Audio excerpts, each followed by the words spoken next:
ગુજરાતમાં કાયદો વ્યવસ્થાની સ્થિતિ કથળી, ફરી અસામાજિક તત્વો બેફામ બન્યા.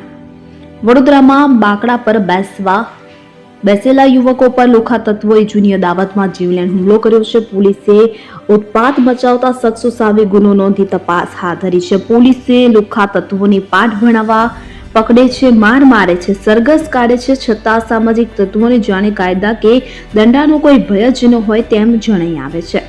કારણ કે વડોદરામાં ફરી એક વખત જાહેરમાં તીક્ષ્ણ હથિયાર વડે હુમલાની ઘટના બની છે. જાહેરમાં યુવકો પર હુમલો સીસીટીવી સામે આવ્યા છે કે જેમાં દેખાતા બાકડા પર બેસેલા યુવકો પર લુખ્ખા તત્વોએ જૂની અદાવતમાં જીવલેણ હુમલો કર્યો હતો.